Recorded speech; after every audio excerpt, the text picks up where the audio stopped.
Hello everyone, welcome back to my channel. I hope that you're all doing really well. It has been 1 year since I got my spiderfarmer SF1000 grow light, and it has been a great year. I just wanted to make a kind of a short video updating you on how it's been. How has the year been? I mean, that's a long time to use a product, and I feel like I have talked a lot about this light in other videos, so you can go back and watch them. I've played around with this light a lot, and I thought it would be good to just kind of let you guys know, if you're considering buying this, what's the kind of longevity of this product like. I've talked about the light levels. It's no secret that I think the light is great and it does exactly what it's supposed to do and more. It's just, I thought it would be good to kind of talk about how the year has been. So in previous update videos, I have used this grow light for seedlings, for growing vegetables, for growing outdoor flowers like sunflowers. I have used it for cacti and succulent seedlings and plants, cactus seedlings and lithops. I have used it for houseplants, of course, that's the main usage. And you know what? I haven't had a problem. I have not had one problem with this light. It's kind of like the main light in my plant room. And it's the main light that I use for my houseplants, to be honest.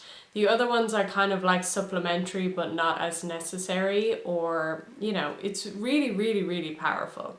So I haven't had any issues of the light not working. I haven't come into any situations where, you know, we've moved and stuff and was able to plug it back in as normal, just working totally fine. I have a kind of a timer plug that I plug it into, so it automatically comes on in the morning and automatically goes off in the evening. I do adjust those times based off whether it's winter or summer. Obviously in summer I have it on less, and yeah, I've honestly just had no issues. I have spoken about kind of the higher light levels in the plant room and in this house in general, in the new house. And so I have found that I've had to keep it on a lower setting, but that's what's so great about this, is that you can change the intensity of the light. I really don't have that much more to say, other than it's been good. I mean, I do think that you know, it's obviously on the more expensive side when it comes to grow lights, and that can be kind of a turn off for many people. Obviously, you know, especially with the current state of the world right now. But I will say that it is kind of an investment piece, and I do think that it is worth the investment. Obviously, because it lasts so long, it's consistent, it gives high powered light for a long amount of time. I haven't noticed it, you know, they are LED lights, so they obviously use less energy than other types of lights, and so that is great. Yeah, like I will say that I've been really, really happy with it. I've been so happy with it that I actually haven't ventured anywhere else. Like, you guys have seen my collection, you've kind of seen mostly how I take care of my plants, and to be honest, other than the SF300, which is another light from them, I haven't had to use any other light for my entire collection. I do have these shorter kind of Amazon lights that I had before.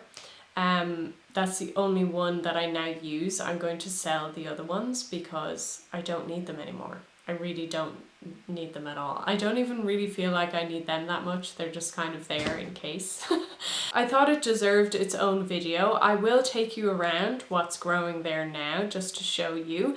A lot of these plants have been there from previous update videos and have been there for the majority of this year, and they're doing great and haven't had any kind of need to move them at all. So yeah, I thought I would do that and show you what's going on underneath the light again.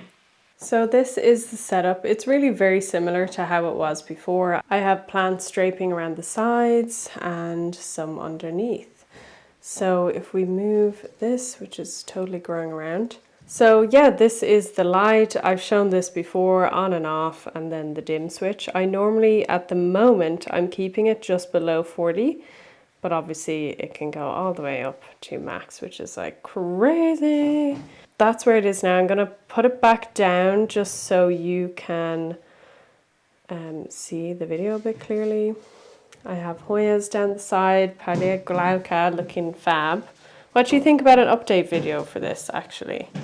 Because that's one of my most watched videos, is my care tips for this. So I have my variegated hibiscus underneath there. It's always been underneath there, and super, super happy. I did hear things about this plant being so hard to grow. Not only does it grow prolifically under the light, it also has flowered multiple times. I will link my shorts video on the time lapse of that opening. It's so beautiful, and it's a really, really short video. You should go and watch it. But yeah, that's been super happy here. My kalanchoe here, which is super big now, and it has multiple branches. This one, another kalanchoe, I believe, doing really, really well. Looks great. My Hoya rotundiflora.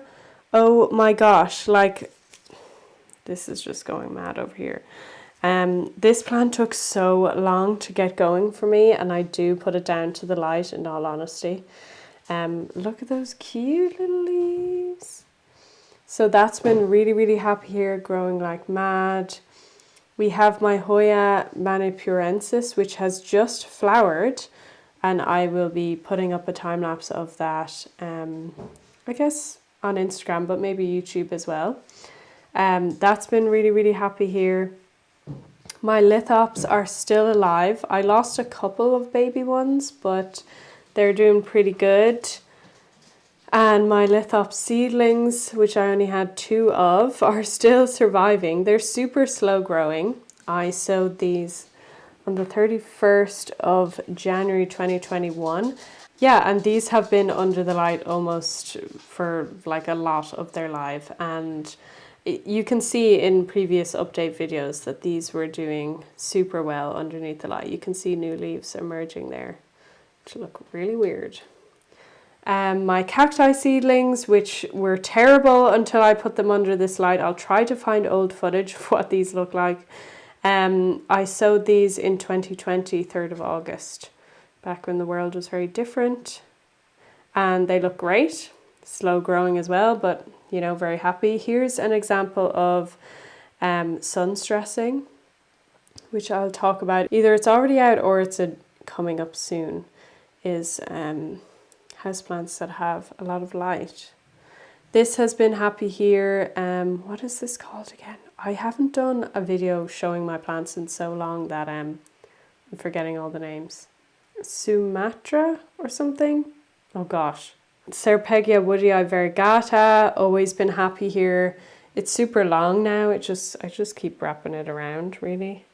But yeah, this has always been quite happy here. Yeah, the leaves have been quite blushed and stuff.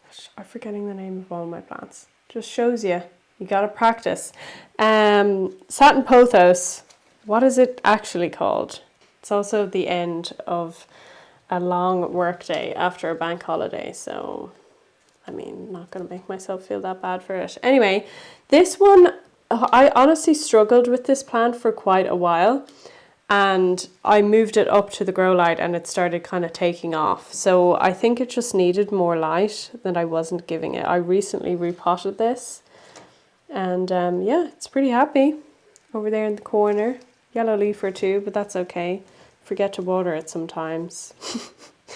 And this is my Anthurium arisemioides, which has seen better days, honestly. It wasn't doing super great a while ago. It was yellowing and the leaves kept getting stuck. Ugh, Anthuriums, why do you do this to me? But it's growing fast at the same time. I did just repot it. I do think that I was letting it dry out way too much.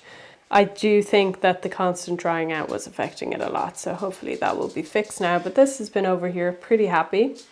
Then down below, like these still, everything around this radius gets light from this spider farmer grow light. Like it does actually do a hell of a lot. I don't know how many plants are under here, I should probably count it. But all of these get light from this as well, which is why I wanted kind of see-through shelves so that I could get through. And yeah, all of these are loving it too. I'm not going to go through everything. I will have talked about some of these in a recent video that I actually have moved them to this lower light spot, in particular Stromanthe Triostar, Hoya Bella, and the begonia as well, begonia snowcap I think it is, which looks cool now. But yeah, like everything, it's just a staple, to be honest. That's all I can really say about it. It's going to continue to use it. It's an excellent light. It's doing exactly what I need it to be.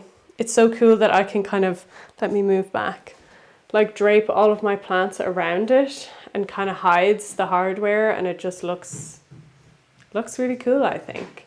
And it gives me no problems, and that's what you want. So that is it. It has been a whole year. It's been a great year. And yeah, I hope that you enjoyed this shorter little video. If you have any questions about the light, I will happily answer them if I can down below.